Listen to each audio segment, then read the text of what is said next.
사랑하는 만민의 성도님들, 만민찬양 75장 간절한 소망을 부르시면서 주일 대예배를 드리시겠습니다.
찬송가 399장을 부르시겠습니다.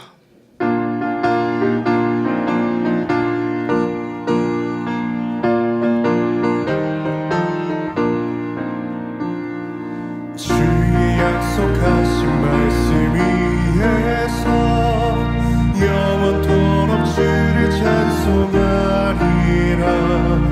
소리 높여 주께 영광 돌리며 약속 믿고 굳게 서리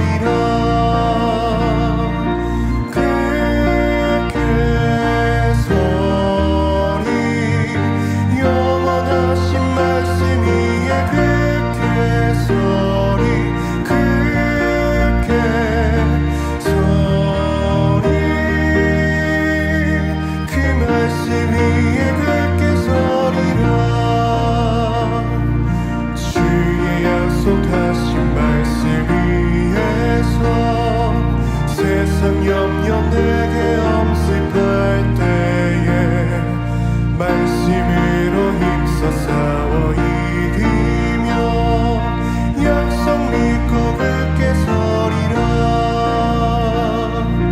굳게 서리 영원하신 말씀 위에 굳게 서리.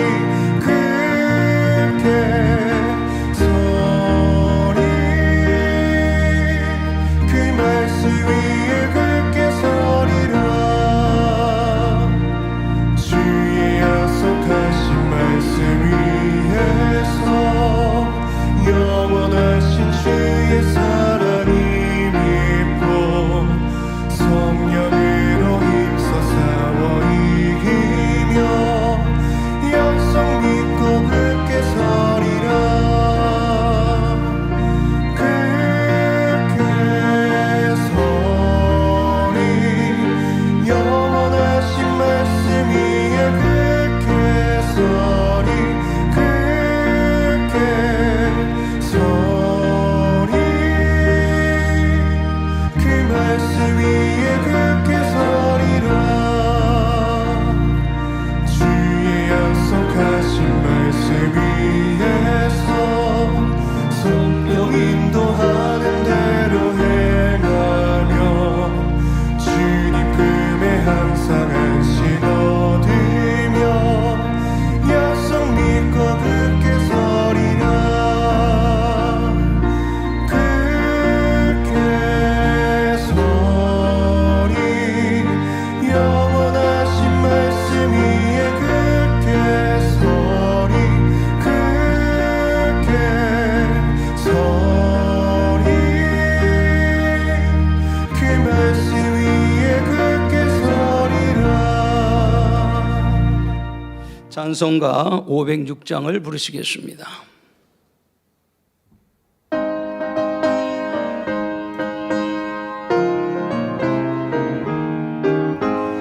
예수 더 알기 원함은 크고 더 넓은 은혜와 계속해 주신 사랑을 간절히 알기 원하네. 내 평생의 소원 내 평생의 소원 계속해 주신 사랑을 간절히 알기 원하네. 성령이 스승되셔서 진리를 가르치시고 거룩한 뜻을 깨달아 예수를 알게 하소서. 내 평생의 소원 내 평생의 소원 계속해 주신 사랑을 간절히 알기 원하네. 성령의 감화 받아서 하나님 말씀 배우니 그 말씀 안절안절히 내 맘에 겨운되도다. 내 평생의 소원 내 평생의 소원 계속해 주신 사랑을 간절히 알기 원하네. 내 평생의 소원 내 평생의 소원 계속해 주신 사랑을 간절히 알기 원하네. 묵도하심으로 주일 대배를 아버지 하나님께 드리시겠습니다.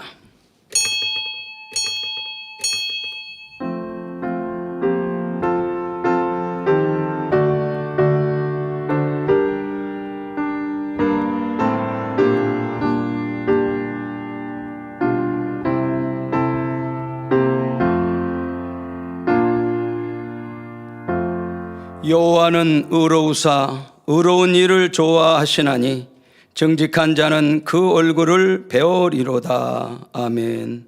모두 자리에서 일어나 개찬송 31장 1절을 부르시겠습니다.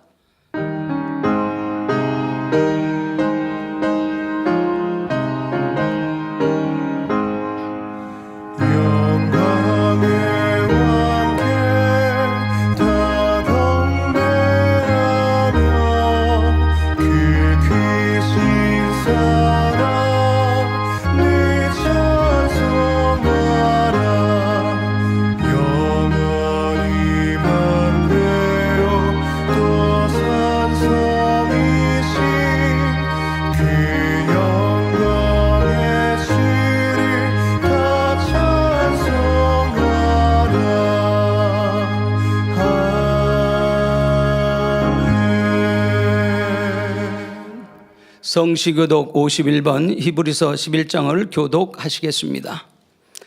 믿음은 바라는 것들의 실상이요 보지 못하는 것들의 증거니 선진들이 이로써 증거를 얻었느니라. 믿음으로 모든 세계가 하나님의 말씀으로 지어진 줄을 우리가 아나니 보이는 것은 나타난 것으로 말미암아 된 것이 아니니라.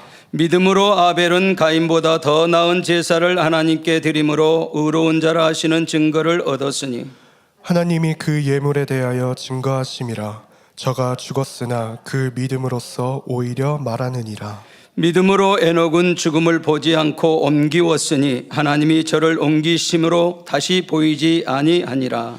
저는 옮기우기 전에 하나님을 기쁘시게 하는 자라 하는 증거를 받았느니라. 믿음이 없이는 기쁘시게 못하나니 하나님께 나아가는 자는 반드시 그가 계신 것과 또한 그가 자기를 찾는 자들에게 상 주시는 이심을 믿어야 할지니라. 아멘. 사도신경 하심으로 신앙 고백 드리시겠습니다. 전능하사 천지를 만드신 하나님 아버지를 내가 믿사오며 그 애아들 우리 주 예수 그리스도를 믿사오니 이는 성령으로 잉태하사 동정녀 마리아에게 나시고 본디오 빌라도에게 고난을 받으사 십자가에 못 박혀 죽으시고 장사한 지 사흘 만에 죽은 자 가운데서 다시 살아나시며 하늘에 오르사 전능하신 하나님 우편에 앉아 계시다가 저리로서 산자와 죽은 자를 심판하러 오시리라. 성령을 믿사오며 거룩한 공회와 성도가 서로 교통하는 것과 죄를 사하여 주시는 것과 몸이 다시 사는 것과 영원히 사는 것을 믿사옵나이다. 아멘. 자리에 앉으셔서 한 주간을 돌아보시면서 자복 기도를 드리시겠습니다. 살아계신 아버지 하나님, 거룩하고 복된 주일을 허락하시고 오늘 또 전에 나와 아버지 앞에 예배케 하시니 감사합니다.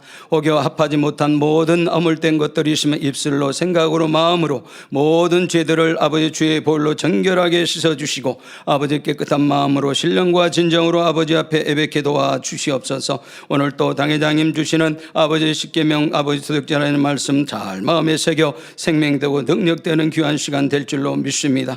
친히 함께 하옵소서. 우리 주 예수 그리스도 이름으로 기도하옵나이다. 아멘. 찬송가 369장을 부르신 후 예배를 위해서 3대대 교구장이신 이미영 목사님 대표 기도해 주시겠습니다.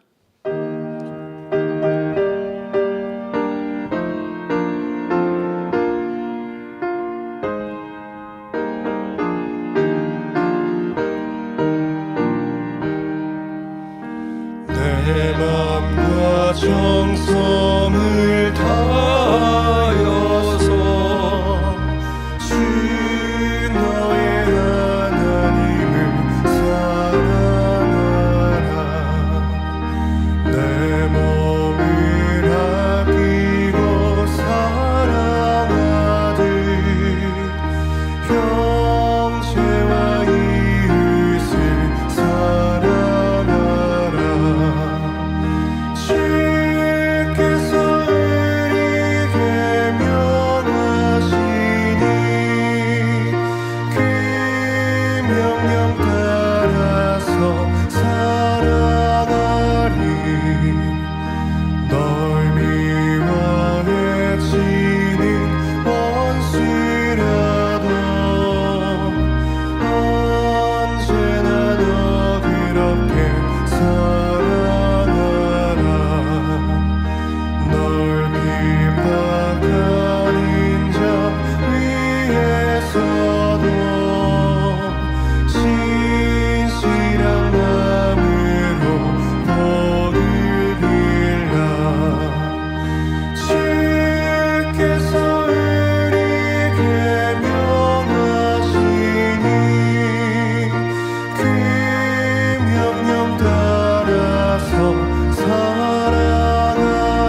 아버지 하나님, 한 주간도 아버지 하나님의 사랑과 은혜 가운데 지키셨다가 복된 주일태 예배로 드려질 수 있도록 축복해 주심을 감사드립니다. 우리를 먼저 만나 주시고 사랑해 주시며 하나님의 살아계심과 하나님이 원하시고 기뻐하신 뜻들 하나를 우리에게 알려주심을 감사드립니다. 말씀을 통하여서 기도를 통하여서 하나님을 닮는 것이 무엇인지, 빛과 선 가운데 나아가는 것이 무엇인지 알려주심으로 날마다 더 아름다운 천국 새 삶을 소망해 달려갈 수 있도록 축복해 주심도 감사합니다.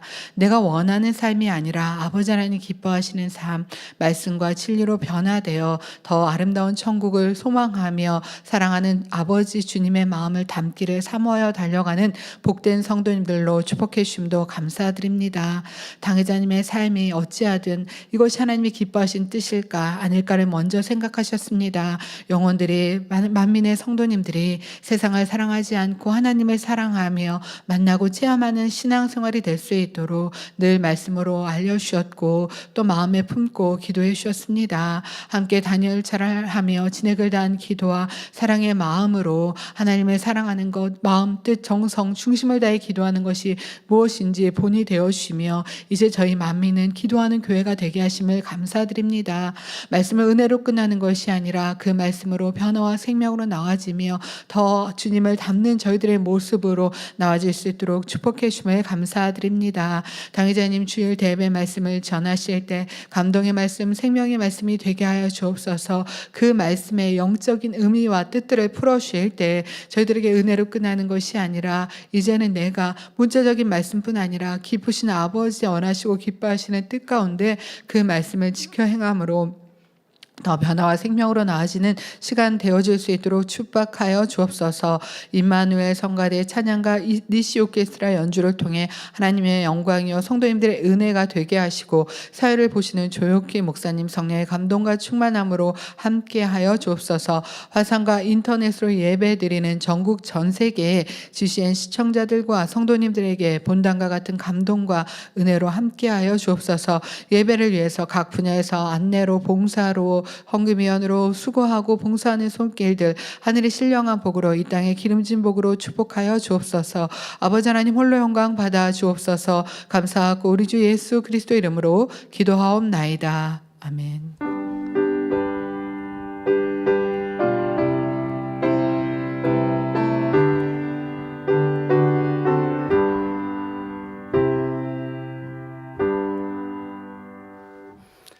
은혜 받으실 말씀은 출애굽기 20장 15절 말씀입니다.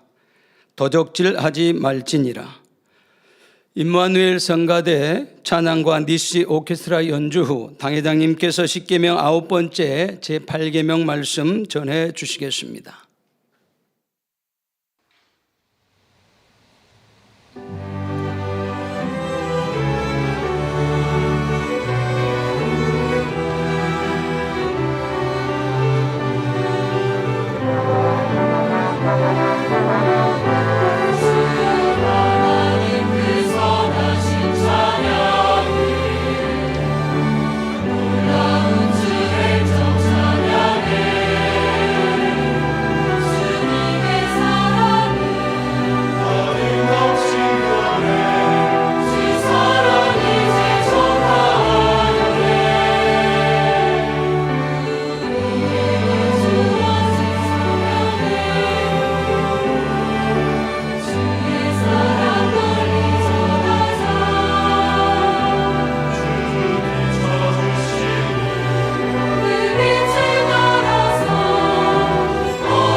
강단헌화 소개합니다. 헌화자는 대전만민교회입니다.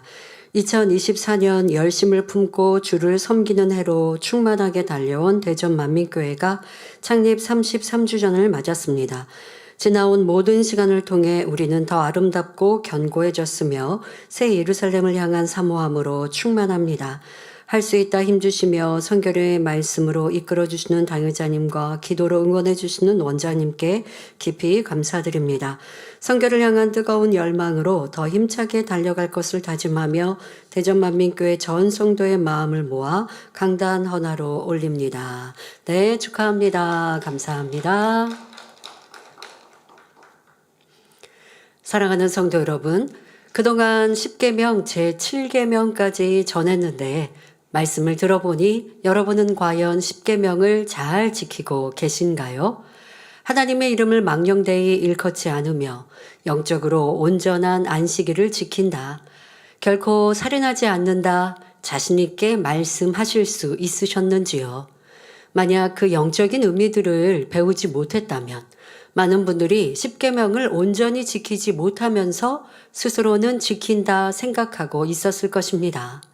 그러나 이제라도 아버지 하나님의 뜻을 깨달았으니 얼마나 감사한 일입니까? 오늘은 10계명 중 제8계명으로 도적질하지 말지니라 하신 말씀을 전합니다. 이 말씀에도 세상 사람들이 생각하는 것과 다른 영적인 의미들이 담겨 있습니다. 증거되는 말씀을 잘 양식 삼으심으로 흠도 점도 없는 온전한 하나님의 자녀들이 되시기를 주님의 이름으로 축원합니다. 사랑하는 성도 여러분, 도적질하지 말지니라 하신 말씀은 크게 두 가지 의미로 살펴볼 수 있습니다. 첫째로 육적인 의미의 도적질입니다.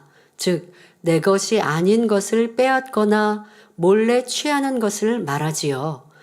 이러한 것이 죄가 된다는 사실은 세상 사람들이라도 잘 압니다.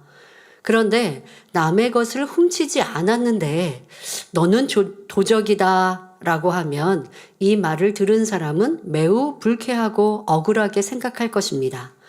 그러나 실제로는 자신이 도적질을 하고 있으면서도 그것이 도적질이라고 생각하지 않는 경우가 많지요. 죄를 범하면서도 깨닫지 못함으로 자기도 모르는 사이에 도적이 되어버리는 것입니다. 예를 들어 일상생활 속에서 별 생각 없이 남의 물건을 주인의 허락 없이 갖다 쓰는 경우가 있습니다. 서로 가깝고 허물없는 사이니까 혹은 값싸고 사소한 물건이니까 굳이 상대의 허락을 받지 않아도 괜찮다고 생각하여 양심의 가책을 느끼지도 않지요. 부득이한 상황에서 상대의 허락 없이 물건을 사용했다면 사용한 후에 즉시 돌려줘야 하는데 그나마 돌려주지 않는 경우도 있고요. 여러분, 가족 안에서는 이런 일들이 조금 그냥 문제다 라고 생각하지 않고 벌어질 때가 많이 있을 텐데요. 고쳐야 하겠습니다. 조금은 이것은 잘못이다 생각할 수 있는 것부터 한번 얘기해 보죠. 만약에 부부 안에도 지갑에서 상대의 배우자의 지갑에서 돈을 내가 썼다. 이게 아무렇지도 않은 일일까요? 그렇지 않죠? 만약에 급하게 요즘에는 음식도 이렇게 시켜 먹기도 하고 그게 휴대폰 주문으로 이렇게 하긴 하지만 만약에 현장에서 바로 내가 결제를 해줘야 되는데 가지고 있는 돈이 없다. 그럴 때 남편 아니면 아내 지갑에서 이렇게 얼마 되지 않은 돈 만약에 급히 사용했다 해도 분명히 사용한 후에 이러한 일로 이렇게 썼다고 미안하다고. 왜? 미리 허락받지 않은 거니까. 아무리 10,000원, 20,000원 적은 액수여도 이게 남의 호주머니에 있는 거 아닙니까? 남편, 아내의 호주머니에 들어있는 지갑. 이건 개인 소유죠. 그러니 큰 액수가 아니었어도 그것은 꼭 미리 양해를 구하든가 아니면 서로 이 정도는 약속돼 있어도 사용한 후에 알리고 또 말씀을 드려야 할 것입니다. 자, 이게 별로 이해가 그게 잘못이 하시는 분이 있다면 다르게 한번 이해를 한번 해보시죠. 자녀가 부모님의 가방에서 지금 같은 상황에 돈으로 식사비든 뭐를 냈다 라고 하면 그것은 안 된다고 생각하실 거 아니겠습니까? 부모님이 미리 얘기해 놓으셨으면 뭐 저녁 식사 아니면 점심 식사 엄마 지갑에서 뭐 이렇게 좀 가져다가 너 식사해 라고 하셨다면야 모르겠지만, 근데 그런 것도 여러분들이 이 지갑에서 돈을 꺼내서 자녀에게 미리 주는 습관을 하셔야지, 이게 그냥 엄마 가방에서 너 꺼내가라 라고 하셨는데요, 그게 2번, 3번 되다 보면 4번, 5번째는 엄마가 말씀하지 않아도 자기가 갖다가 쓸 수 있는 습관으로 바꿀 수가 있기 때문에요, 이런 일은 안 하시는 게 좋습니다. 그러니까 아무리 바쁘셔도 부모님이 현금으로 돈을 주시면서 이거 너 저녁값이다 아니면 점심값이다 뭐 나가서 이렇게 사 먹어라 아니면 엄마가 집에 없을 때 너가 이거 어디에다가 둔 거는 먹어도 돼 라고 미리 약속해 두셨으면 되는데, 이게 주머니에서 가방에서 지갑에서 이렇게 빼서 너 맘대로 써 라고 했다가는 나중에 정말 스스로도 부모님도 모르는 사이에 도적으로 자녀를 키울 수도 있고, 자녀 입장에서도 그게 별로 잘못이라고 인식되지 않으면 다른 생활 속에서도 그렇게 나올 수 있습니다. 이 습관이라는 게 1번, 2번이 이 습관이 되면 고치기가 어렵고, 처음에 1번, 2번은 쉬웠는데 어려웠는데 3번, 4번은 이게 쉬워지는 게 잘못된 습관으로 남는 것이거든요. 그래서 자, 지금 예를 들어 드린 대로 자녀가 부모님의 호주머니에서 돈을 가져다가 적은 액수여도 썼다든가 한다면 이것은 잘못이라고 분명히 생각하실 텐데요. 부부 안에도 마찬가지고. 그리고 지금 이것이 잘못이다라고 하고 생각하시는 분, 자녀가 부모의 호주머니에서 지갑에서 돈을 가져다가 부모님이 말씀하지 않으셨는데 그것으로 어떤 걸 지급했다라고 하면 이건 잘못이야 라고 우리가 보통 생각할 수 있는데, 앞서 말씀드린 것처럼 그냥 그게 일상이 됐어요. 부모님이 맞벌이를 하시다 보니까 자녀들을 잘 못 챙겨서 그냥 엄마 지갑에서 아니면 엄마 서랍에서 있는 거 그냥 너 갖다가 뭐 간식비 해 뭐 해, 바쁘다 보니까 자꾸 이렇게 허용했던 것들이 그냥 습관이 돼버려서 자녀도 뭐 집안에 돈이 이렇게 좀 어디에 굴러다닌다라고 하면 그냥 쓰고도 부모님께 말씀 안 드렸어요 라고 하면 다른 생활 속에서도 그게 습관이 되어버리고, 지금 제가 이렇게 설명해도 그게 뭐가 잘못인데요? 라고 생각할 수 있는 거예요.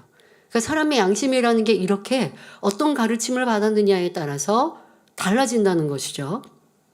자, 그런데 부모님도 부부 안에서도 서로 존중해 주시고, 그래서 서로의 물건이라든가 서로의 또 프라이버시라는 게 있잖아요. 이런 것도 지켜주시고, 또 호주머니 같은 거 아니면 지갑 같은 거 함부로 열고 보고 뭐 거기서 빼서 쓰지 않는 부모님이 그렇게 하셨다. 그러면 자녀들은 결코 부모님의 주머니에 있는 거 돈 가져다 쓰지 않거든요.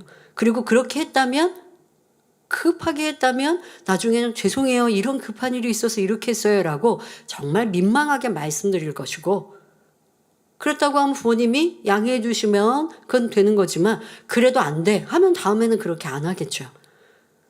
근데 이런 습관들 또 우리 안에 가르침 받은 것들로 나도 모르게 이거는 별거 아니야, 그게 무슨 잘못이야, 이런 분들, 이런 차이가 있는 분들이 부부로 만나면 서로 이제 계속 다툼이 일어나는 거죠. 옳고 그름의 차이 때문에.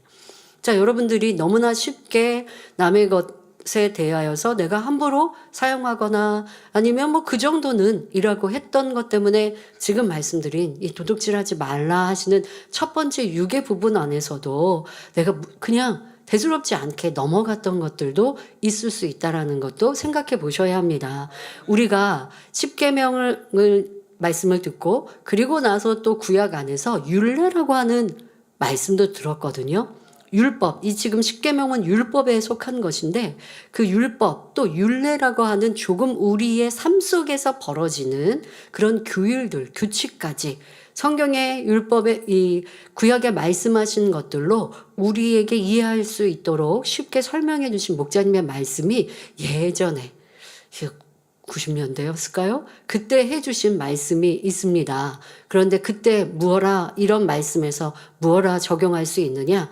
예를 들어 옆 사람의 볼펜 하나를 사용해도 사람이 있다고 하면 당연히 양해를 구하고 허락을 받고 사용해야 되는 것이 맞고, 사람이 자리에 없어요. 그러니까 그냥 쉽게 사용하고, 그리고 지금 말씀 드린 것처럼 돌려주지 않고 내가 사용했어요.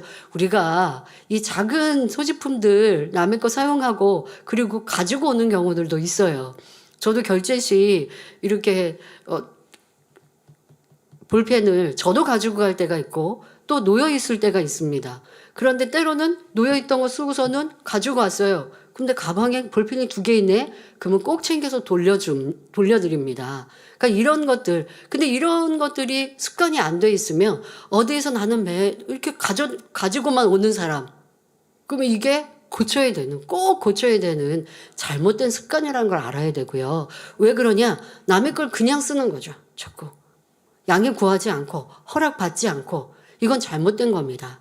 그러니까 최대한 내 것을 항상 내 것 가지고 다니고 남의 거 빌리고 하는 이런 것도 안 하는 습관을 가지셔야 어떠한 신뢰를 범하는 일도 없고 또 지금처럼 너무 급해서 쓰고 내 거 가지고 왔다가 이게 도적이 되는 일이 결코 없죠. 그러니까 삶에서 항상 자기 것 자기가 챙기는 미리미리 챙기고 근데 이렇게 미리미리 챙기지 않는 분들은 실수가 항상 있는 거예요. 아이고 놓쳤네. 아이고 안 갖고 왔네. 이거 좀 빌려주세요. 뭐 사소한 거니까 빌려주는 거 어렵지 않습니다. 그런데 매번 빌리는 이런 사람은 항상 신뢰를 범하는 거고 무례히 행하지만 그걸 몰라요. 그냥 몸에 배인 습관이 돼서 남에게 신뢰하는 것도 신뢰라고 생각하지도 않고 아니 뭐 그거 조금 뭐 빌린 건데 어때? 라고 하지만 나는 내가 항상 그렇게 무언가 준비되지 않는 사람 실수가 있는 사람이라는 걸 알아서 고쳐야죠. 남의 걸 빌렸다는 게 잘못이라는 게 아니라 그것이 그냥 항상 있는 습관이라면 내 삶에서 미리미리 준비하지 않고 남의 것을 더 미리 준비해 주는 이러한 섬김은 없는 모습일 수 있다는 것도 알아야 합니다.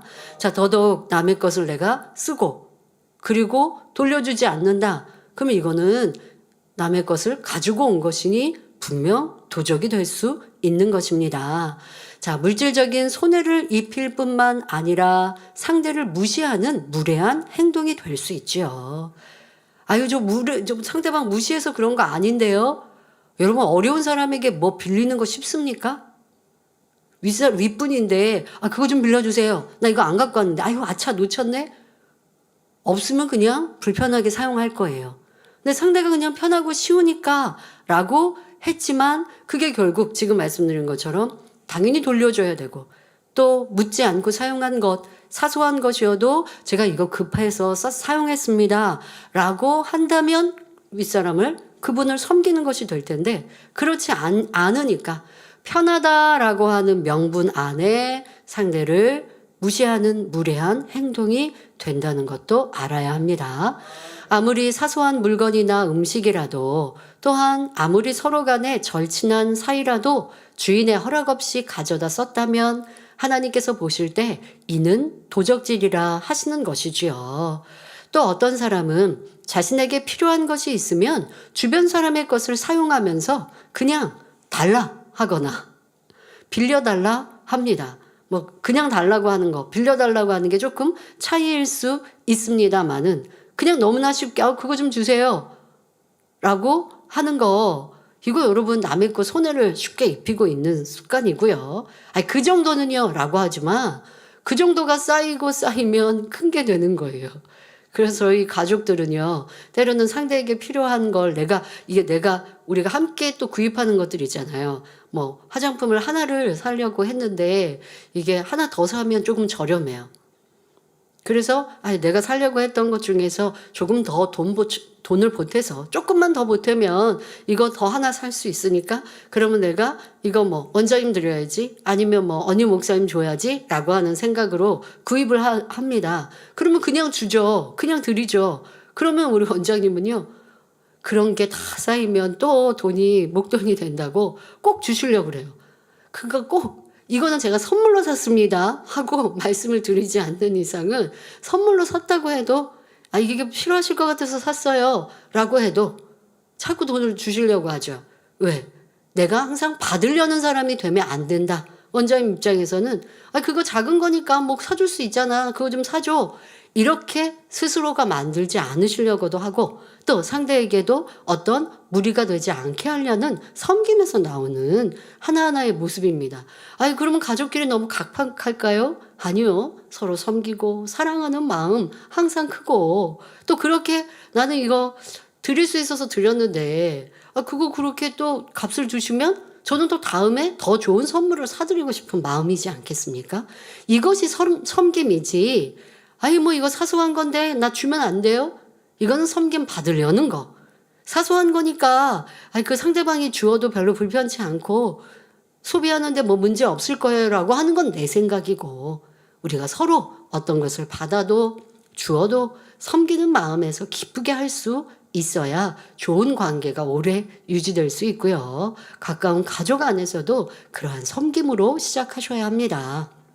또 빌려달라고 했는데 뭐 빌려달라고 하면 돌려드리면 되죠. 그런데 빌려달라고 했는데 다 써버려서 돌려주지 않는 경우도 있고 또 빌려다가 돌려준다고 해도 그 물건이 그만큼 닳거나 줄어드는 것일 테니 그만큼 상대에게 손실을 입게 되는 것이지요.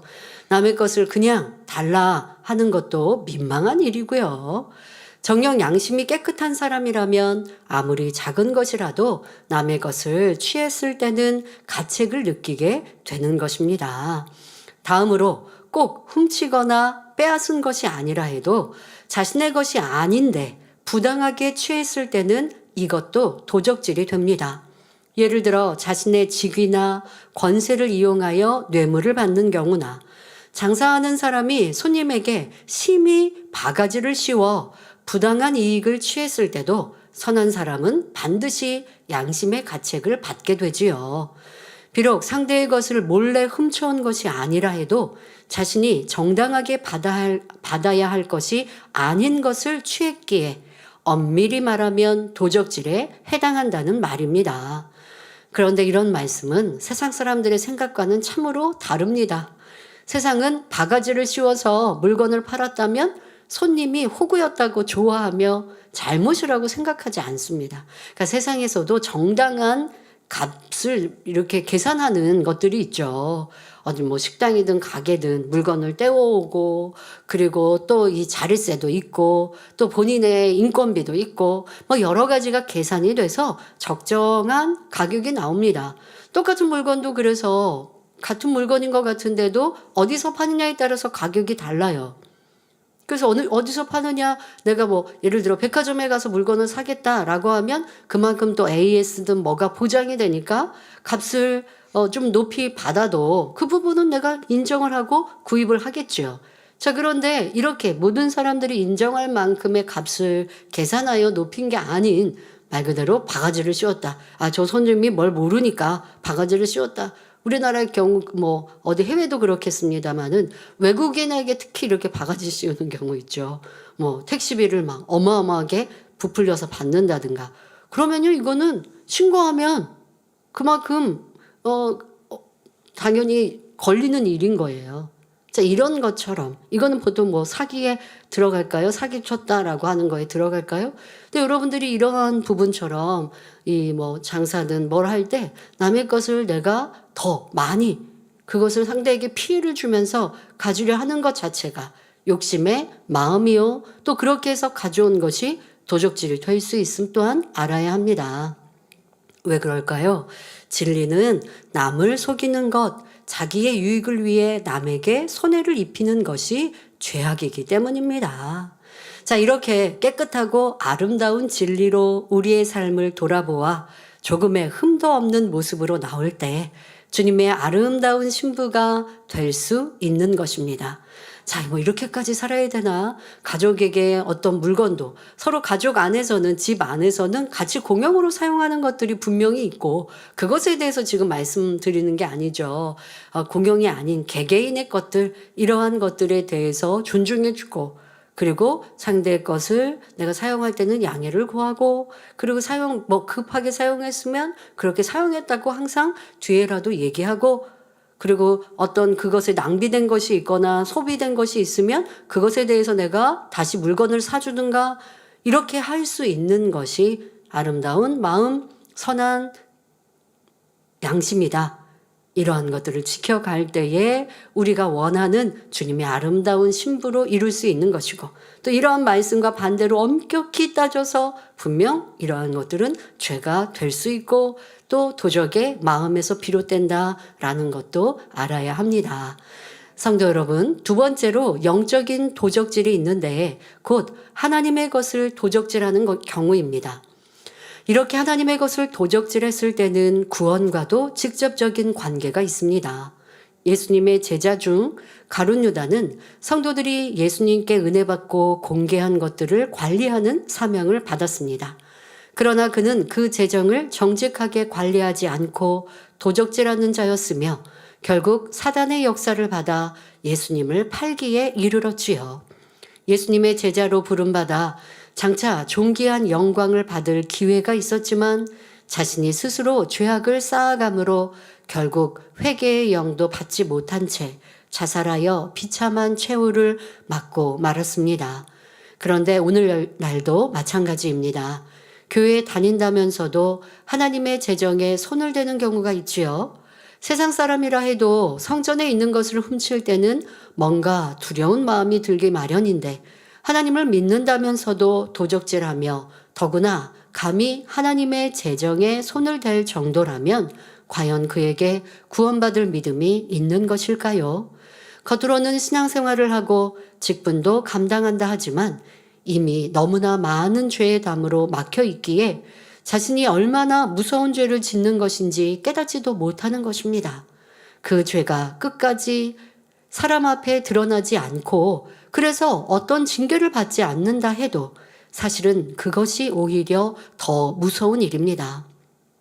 사람이 혹시 알지 못한다 해도 분명히 하나님께서는 보고 계시며 때가 되면 반드시 공의 가운데 값을 치르게 되기 때문이지요. 만일 끝까지 회개하지 못하고 있다가 결국 하나님의 것을 도적질한 자로서 7년 환난에 떨어지게 된다면 그때 가서 얼마나 애통하며 가슴을 찢어야 하겠습니까? 오늘 말씀을 들으시는 여러분 중에는 이런 죄악을 자초하는 분이 결탄코 없으시기를 주님의 이름으로 간절히 부탁드립니다. 성도 여러분, 헌금을 직접적으로 도적질한 것이 아니라 해도 성물을 남용하거나 교회 재정을 함부로 사용한다면 이 역시 결과적으로 하나님의 것을 도적질하는 것이 될 수 있습니다. 그래서 이 재단의 가르침은 주의정이라 할지라도 재정을 함부로 사용하지 않습니다. 그리고 우리의 모든 교회들도 그렇게 가르친 바 되었죠. 그래서 교회 안에서는 꼭 주의종이 재정 관리하지 않고 일꾼들에게 맡겨서 또 일꾼들도 하나님의 뜻에 합당하게 또 이렇게 해서 재정을 집행하고 또 주의종은 그와 같은 것들을 결제해서 최종 하나님의 뜻에 합당하게 지출이 되고 있는지라고 하는 것을 살피는 역할만 하는 것이지요. 그런데 그렇지 않고 내가 임의대로 이거 지출하세요, 저거 지출하세요 해서도 아니 될 것이고 주의종이 꼭 지출해야 될 명분이 있다라고 하면 그것은 일꾼들에게도 충분히 이해가 돼야 되고 일꾼들이 재정위원들이 상의해서 이것을 꼭 어느 곳에 구제하고 어느 곳에 선교했으면 좋겠는데 일꾼들이 상의해 주세요 라고 한다면 일꾼들도 주의점의 뜻에 맞춰 순종해 줄 것이고 자 그렇게 행하여서 하나님 앞에 어떠한 담이 되는 일이 없어야 할 것입니다. 자 그러면 이렇게 하나님의 재정에 대하여 도적질하는 경우 구체적으로 예를 들어보도록 하겠습니다. 회비를 임의로 사용하는 것은 물론이고 선교회나 부서에 찬조로 들어온 것이라도 개인이 임의로 써버리는 일은 없어야 합니다. 교회 일로 사무용품이나 문구류를 청구하여 개인 용도로 사용하는 경우도 없어야 하지요. 교회 안에 이렇게 헌금으로 또 어떤 찬조로 들어온 것들은 교회에 잡히고 교회에서 또 그의 명목에 맞추어서 지출을 합니다. 예를 들어서 우리 단 하나를 여러분들이 헌물로 드리면 이렇게 헌물로 드린 액수에 맞춰서 꽃을 이제 구매를 하겠죠. 아니면 어떤 때는 시기에 따라 이렇게 꽃이 조금 싸졌다라고 하면 우리가 구상한 꽃꽂이에 맞춰서 꽃을 구입하고 남은 것은 또 재정으로 항상 이렇게 저금해 놓고 그래서 운영을 하는 것이지 마음대로 이번에 그 액수만큼 그냥 들어온 만큼 다 꽃을 사야겠다 하지 않으시겠죠. 그래서 적당하게 구상한 만큼의 꽃을 구입하고 그리고 이제 꽃꽂이를 합니다. 그러면 꽃꽂이 하다 보면 또 뭐 짜투리든 뭐가 남을 수도 있죠. 그러면 그런 남은 걸로는 또 꽃꽂이를 해서 교회 어딘가에 또 이렇게 장식하고 이렇게 해야지 개인이 그것을 사용하거나 하는 일이 없습니다. 왜? 하나님의 재정으로 구입된 것이기 때문에 이렇게 개인이 사용하지 않죠. 또 교회 안에서도 레이족들, 주회종들도 어떤 용품들의 구입은 교회의 재정으로 하게 됩니다. 그러면 그런 명목들 또 내 개인으로 구입을 한다면 저렴하고 싼 것을 잘 알아보고 구입하려고 할 텐데 하나님의 재정으로 하니까 대충 하면 안 되겠죠? 그래서 잘 해서 또 그것도 개인이 자기 용도로 사용하지 않죠. 뭐 사무용품 이제 서랍에다 넣어놓고 사용하지 내가 집에서 쓰려고 또 가져간다 이러시는 분들도 없을 것이고 이러한 것들이 이제 구분이 있죠. 하나님의 것으로 하나님의 재정으로 구입된 것들 이런 것들과 내가 사적으로 쓰는 것들 이런 것들은 차이가 있는 것입니다. 교회 재정으로 물품을 구입하거나 사용할 때 더 아낄 수 있는데도 함부로 낭비하는 것 또 청구한 재정을 다 쓰지 않고 남았는데도 잔액을 반환하지 않고 다른 용도로 써버리는 것도 하나님의 재정을 임의로 사용한 것입니다. 임의로 사용하면 뭐라고요? 도적질이라고요. 사사로운 일로 교회 전화를 사용한다거나 교회 비품을 사용하는 것도 마찬가지입니다. 어떤 물건을 사용할 때 자신이 비용을 내야 한다면 쓰지 않을 것도 교회에 비치되어 있기 때문에 쉽게 쓰거나 낭비하는 경우가 의외로 많이 있지요. 그러나 정녕 하나님을 사랑하고 존중한다면 하나님의 것이기 때문에 자기의 소유보다 더 아끼는 마음이 들게 됩니다. 또 어린아이를 데려오시는 부모님들은 아이들이 교회 헌금 봉투나 주보, 교회 신문 등을 장난으로 접거나 거기에 그림을 그려서 버리거나 또 찢는 일이 없도록 해야 할 것입니다. 더더욱 아이 때부터 성전을 사랑하고 소중히 귀히 여기는 것 이런 것이 하나님을 경외하는 것이기 때문에 잘 가르치셔야죠. 성전 안에 뛰지 않도록 해야 하는 것 뭐 이런 내 집과 또 교회와 이러한 것들의 엄중히 다른 것들 이런 잘 가르치시면 그 아이가 성장하면서 하나님을 사랑하고 경외하는 것이 어렵지 않게 됩니다. 자, 이런 여러 가지 일들은 육으로 볼 때는 사소한 것 같이 보일 수도 있지만 하나하나가 영적으로는 하나님과의 사이에 담이 될 수 있는 것입니다. 성도 여러분, 영적인 도적질 가운데서도 특별히 11조와 헌물을 도적질하는 것에 대해 하나님께서는 엄히 경계하고 계십니다. 말라기 3장 8절 9절에 사람이 어찌 하나님의 것을 도적질하겠느냐. 그러나 너희는 나의 것을 도적질하고도 말하기를 우리가 어떻게 주의 것을 도적질하였나이까 하도다. 이는 곧 11조와 헌물이라. 너희 곧 온 나라가 나의 것을 도적질하였으므로 너희가 저주를 받았느니라 하셨지요. 백성들 한 사람 한 사람이 그렇게 도적질하니 온 나라에 저주가 임하는 것입니다. 개인에게 어려움이 임하는 건 물론이고요. 11조는 하나님의 물적 주권을 인정하며 수입의 10분의 1을 하나님께 드리는 것이요. 우리가 우리 삶을 주관하시는 하나님을 믿고 인정한다는 증거와 같은 것입니다. 그러니 하나님을 믿는다면서도 11조를 하지 않으면 곧 하나님의 것을 도적질한 것이 되므로 저주가 임하게 된다는 말씀이지요. 11조를 드리지 않는다 해서 하나님께서 그를 저주하시는 것이 아니라 사단이 송사해도 하나님께서 지켜주시지 못함으로 물질의 어려움을 당하며 시험, 환난, 질병 등을 겪게 되는 것입니다. 그런데 어떤 분들은 11조를 하되 온전한 11조를 하지 않으므로 지킴받지 못하는 경우도 있습니다. 11조는 월급만이 아니라 전체 수입에서 10분의 1을 드리는 것입니다. 부업으로 얻은 수입 혹은 용돈이나 선물로 받은 것도 결국 자신에게 들어온 수입이므로 그 10분의 1을 계산해서 드려야 하지요. 그런데 어떤 분들은 부수적인 수입은 다 빼고 급여만으로 계산하거나 급여에서도 여러 가지 지출 금액을 다 제하고 남은 수입에서만 11조를 하기도 합니다. 요즘 이렇게 4대 보험이라고 이 책정되어 있는 월급에서 세금, 보험, 건강보험, 연금 이런 것들이 나가지 않습니까? 그런 것이 나가지고 내가 나가고 지출이 이미 되고 나는 실수령액을 받습니다. 그러나 그분의 월급은 실수령이 아니라 세금, 보험, 연금 이게 다 포함된 게 그분의 월급이거든요. 근데 여러분들이 어떻게 11조를 어느 기준으로 하느냐? 이거 우리 다 말씀을 들었습니다. 그런데 내가 편한 대로 제가 이제 월급에 대해서 월급 액수가 어떻게 되세요? 라고 물을 때도요. 어떤 상황에 따라서 액수가 바뀌는 걸 봅니다.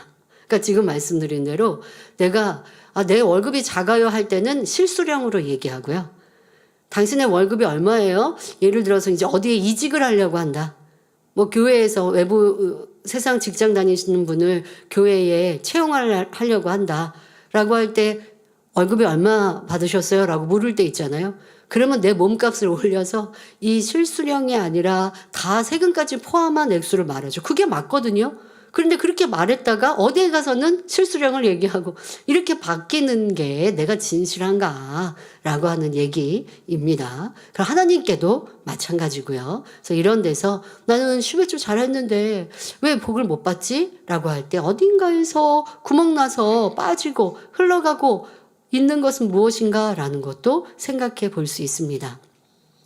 또 어떤 경우는 11조를 계산하되 11조라는 명목으로 드리지 않고 자신이 원하는 대로 선교비나 구제 등으로 아니면 어디에 이거 찬조로 해주세요 라고 지정해서 드린다는 사람도 있지요.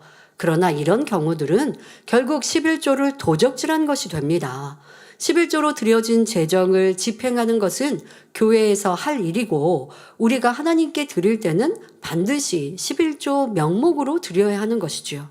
교회에서도요. 어떤 여러분들이 정확하게 찬조 아니면 선교 GCN 방송 이렇게 한 것은 다 거기에 지출을 합니다.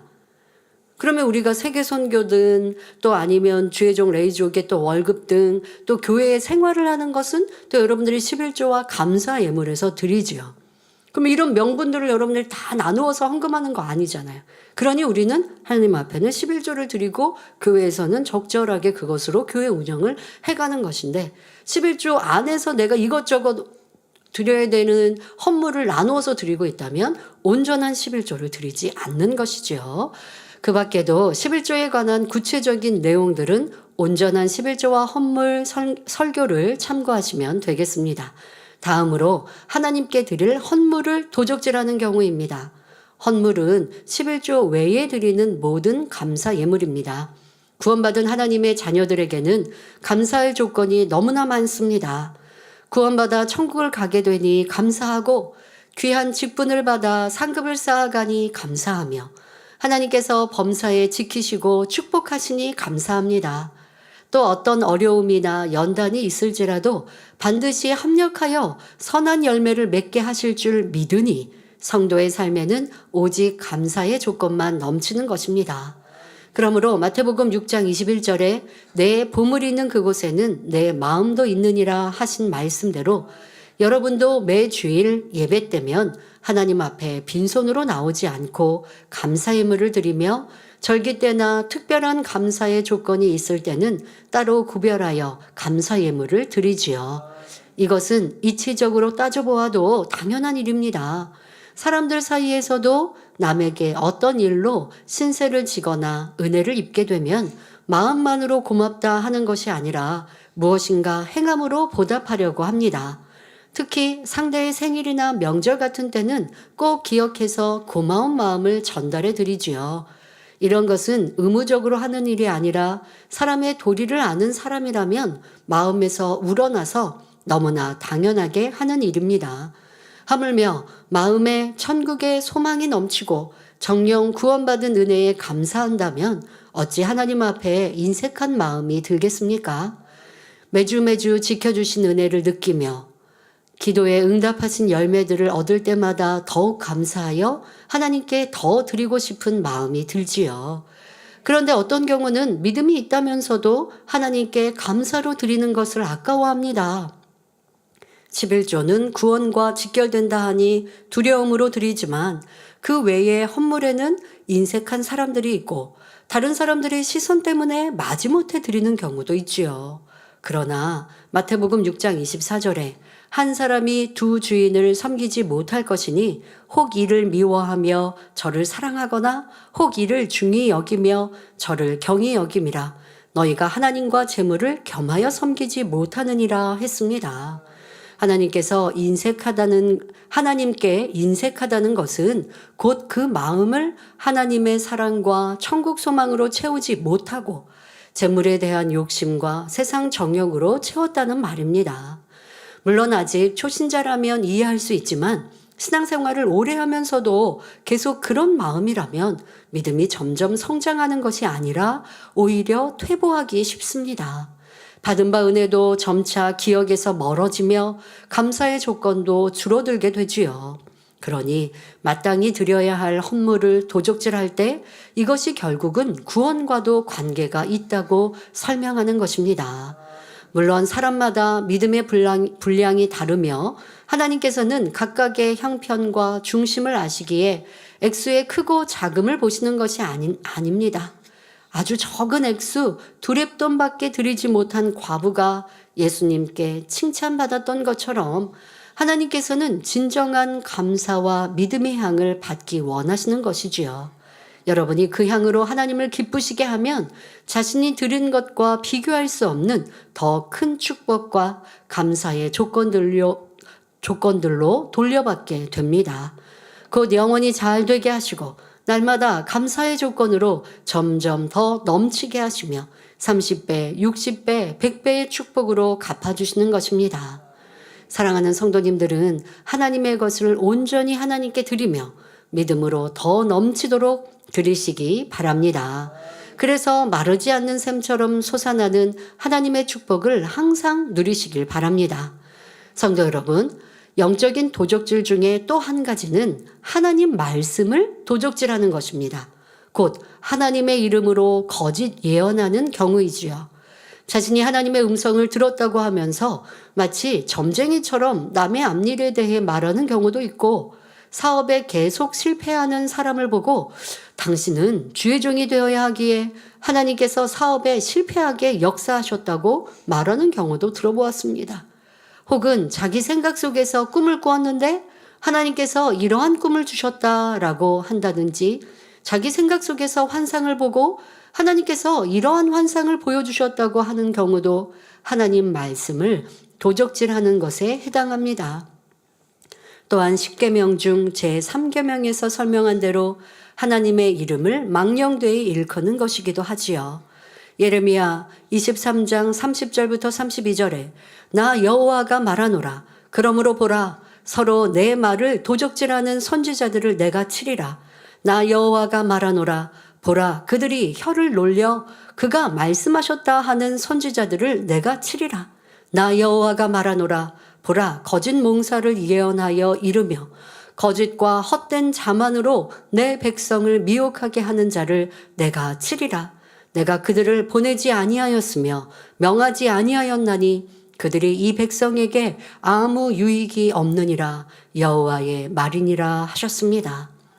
물론 성령의 감동함 속에서 하나님의 뜻을 깨닫고 선포하는 것은 좋은 일이지만 그러기 위해서는 정녕 자신이 하나님의 말씀을 전달할 도구로 쓰일 만한 사람인지 반드시 점검해 볼 필요가 있습니다. 거룩하신 하나님께서는 그 음성을 아무에게나 들려주시는 것이 아니라 마음에 악이 없고 깨끗한 사람을 택하여 그를 통해 하나님의 뜻을 선포하기를 원하시기 때문입니다. 여러분은 항상 근신하는 마음으로 입술을 지키고 혹여라도 생각 속에서 하나님의 말씀을 도적질하는 일이 없으시기를 부탁드립니다. 사랑하는 성도 여러분, 오늘은 도적질하지 말지니라 하신 말씀에 대해 설명했습니다. 남의 것을 주인 몰래 가져다 썼다거나 정당하지 않게 취한 것, 또한 하나님의 것을 도적질하는 경우에 대해 설명했지요. 이 밖에도 무엇을 취하였을 때 양심에 찔린다든가 부끄러움을 느낀다면 여러분이 반드시 자신을 돌아보아야 합니다. 그런데 서론에 말씀드린 대로 내 양심에 대하여 이 양심의 가르침이 내가 지금까지 가르침 받고 살아왔던 것이 좀 무디어 있어서 남의 것을 쓰고도 친한 사람에게 그거 좀 나 줘. 나도 남에게 잘 주니까 라고 스스로 생각하지만 이러한 것들이 남에게 무리할 수 있고 또 그것이 혹여 남의 것을 그냥 가져 쓰다 보면 도적질하는 것에 해당할 수 있는데 그런데 몰라서 내가 느끼지 못하는 그러니까 양심이 그만큼 무뎌 있는 것이죠. 그런 것에 밝히 깨어있지 않아서 깨달지 못하는 분들 있을 수 있어요. 그런 분들은 자기를 돌아볼 수가 없잖아요. 그러니 이런 말씀을 기준하여서 내 습관들을 한번 잘 살펴보시면 좋겠습니다.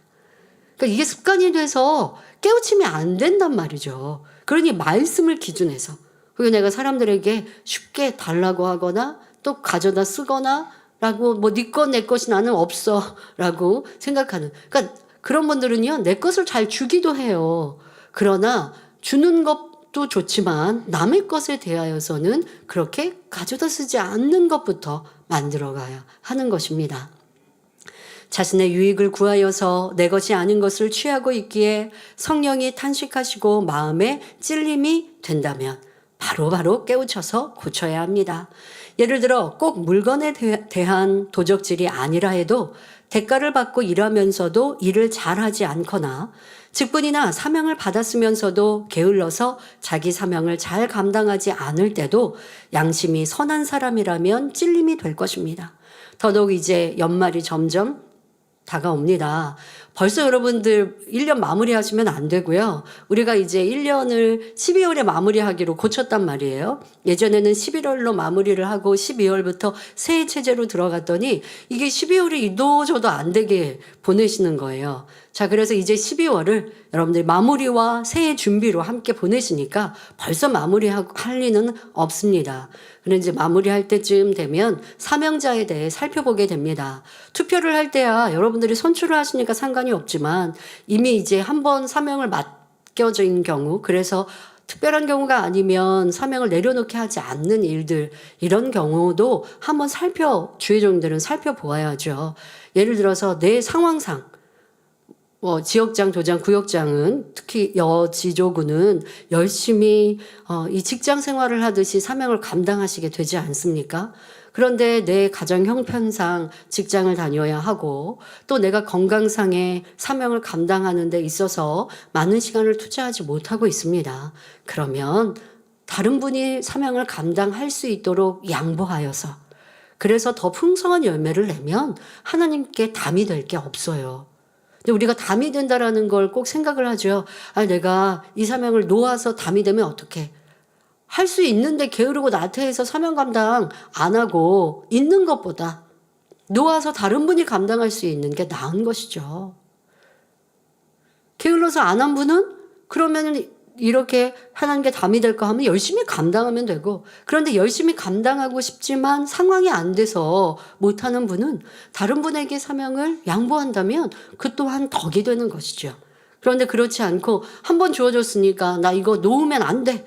이러한 생각, 자기만의 틀과 생각으로 다른 분의 기회를 놓친다면 부흥의 열매를 갖지 못하게 하는 것이니 내 양심에 소리를 듣지 않는 것 또 내 유익을 구하고 있는 이런 양심으로 내가 나를 만들었지는 않았나 살펴보아야 합니다.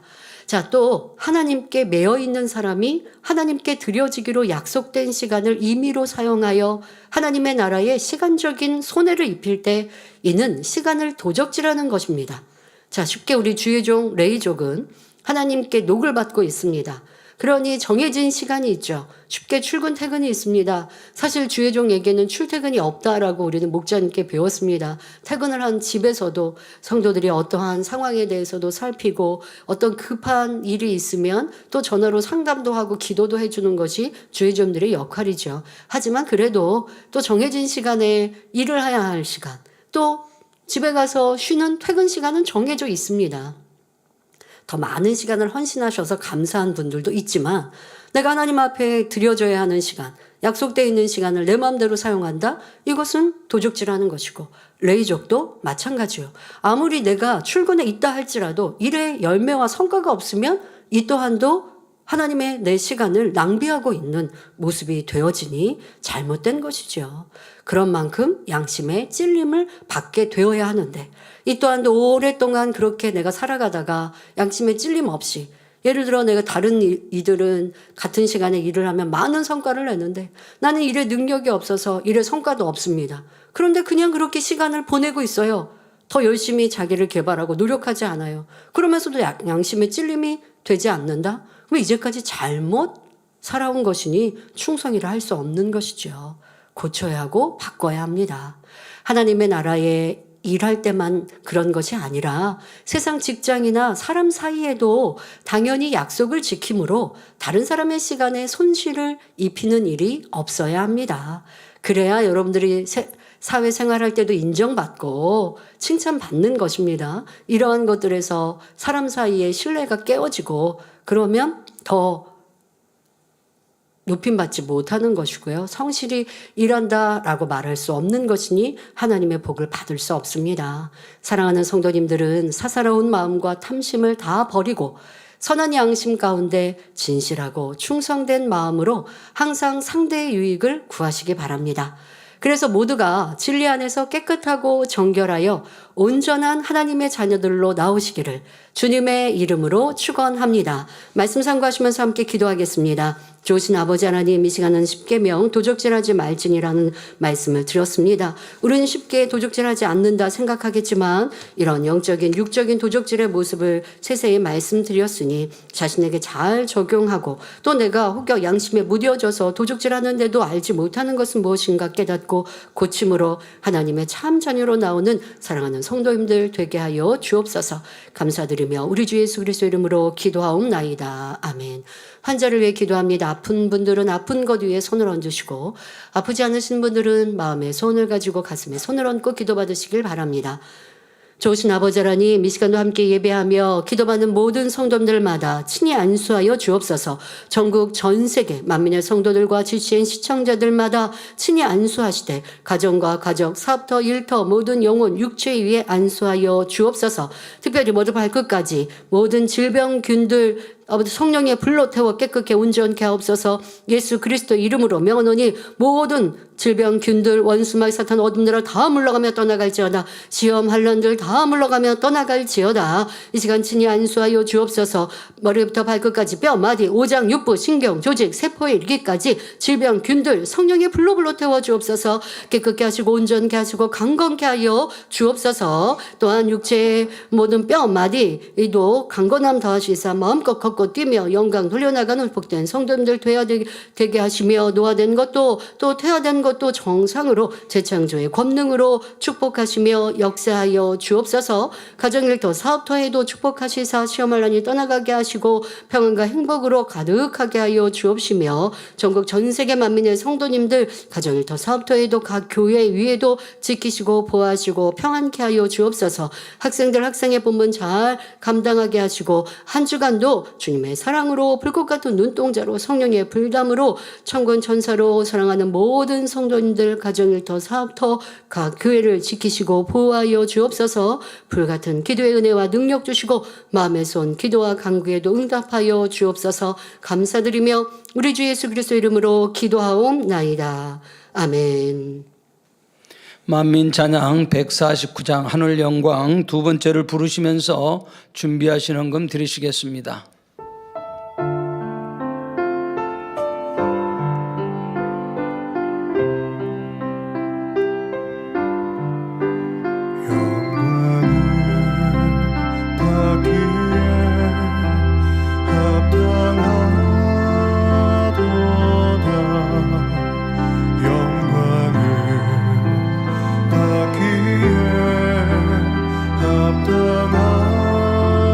합당하도다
광고 드립니다. 본교회 새로 나오셔서 등록해 주신 분들과 인터넷으로 등록하신 분들을 진심으로 환영합니다.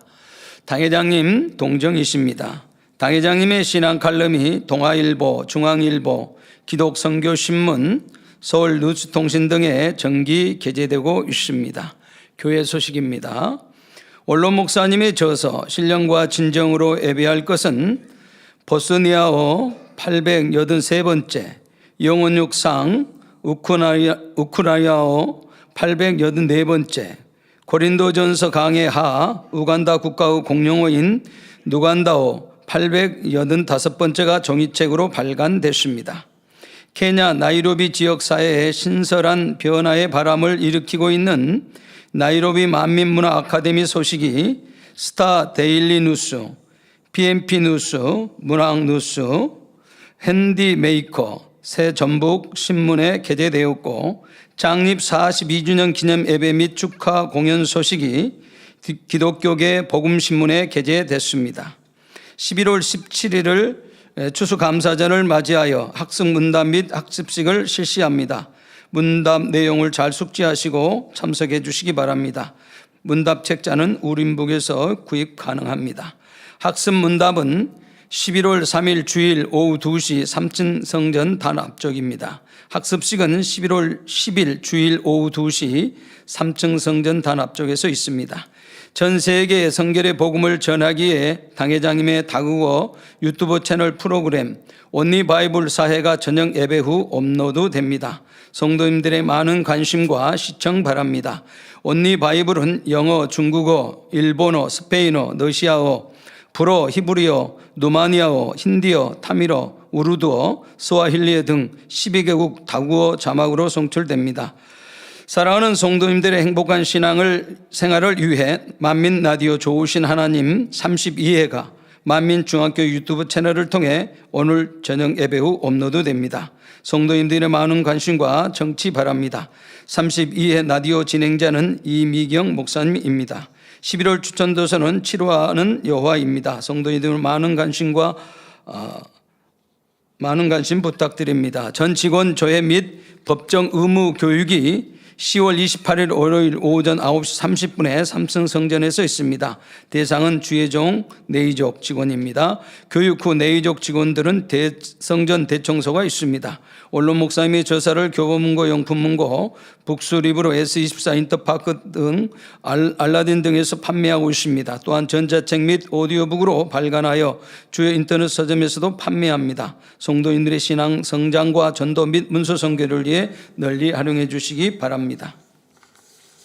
지난 10월 18일 금요일부터 22일 화요일까지 일본 나고야 만민교회 창립 축하를 위한 출장이 강사 이미영 목사님 외에 3명의 일꾼들과 함께 있었습니다. 출장 잘 다녀오셨는데요. 감사합니다. 10월 19일 토요일 오전에는 성도 개인 신방이 있었고 또 오후에는 나고야, 오카야마, 동경 타바타, 백부, 오사카 아사히가와에서 온 주의종과 성도들이 한자리에 모여 성령 충만 기도회를 가졌습니다. 어떤 분들은 비행기를 타고 또는 차로 8시간 이상을 달려 사모함으로 참석하기도 했습니다. 특송은 전아영 집사님이 함께 했고요. 또 주일은 맑고 화창한 날씨 가운데 나고야 만민교회 창립 30주년 기념예배 및 축하 행사를 은혜 가운데 잘 마쳤습니다. 일본 지교회 주의종과 성도들이 참석했고 나고야 만민교회와 협력하고 있는 토요하시 브라질 교회와 마약 갱생 단체인 나고야 다르크에서 축하하기 위해 참석하기도 했습니다. 이명 목사님의 또 설교와 2부에는 또 우리 동경 타바타 만민교회 정경태 목사님의 축사, 또 2부 축하 공연에서는 나고야 백부 성도의 찬양, 나카가와 부부의 기타 연주와 찬양, 토요하시 브라질 교회 성도의 악기 연주와 찬양, 또 전아영 집사의 찬양으로 영광 돌렸습니다. 또 예배 전후에는 개인 상담 및 랜선 만남, 전화 상담 등이 진행되었고 성도들은 필요한 분야의 답을 얻어 모두 행복한 모습이었습니다. 모든 일정 동안 함께해 주신 아버지 하나님께 감사드립니다. 기도해 주신 성도님들께도 감사드립니다. 네, 잘 다녀오셨습니다. 감사합니다. 드린 헌금을 위해 기도해 주시겠습니다.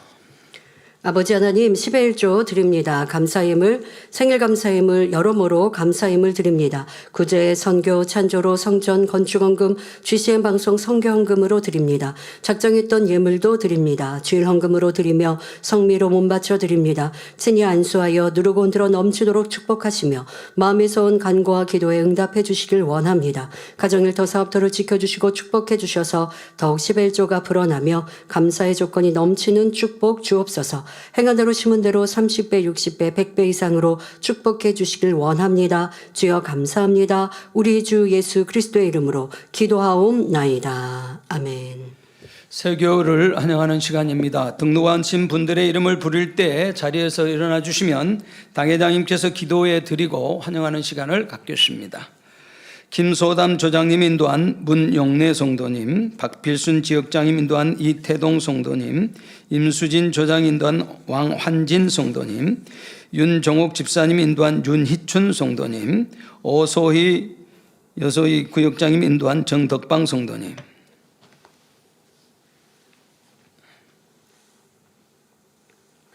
하나님의 자녀들 몸된 재단에 등록했습니다.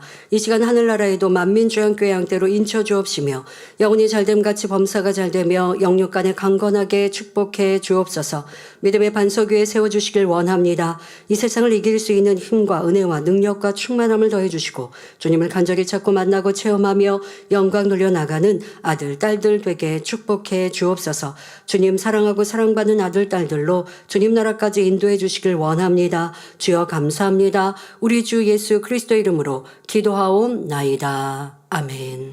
주의 이름으로 환영합니다. 모두 자리에서 일어나시면 당회장님의 축도를 받으심으로 주일 대예배를 마치겠습니다.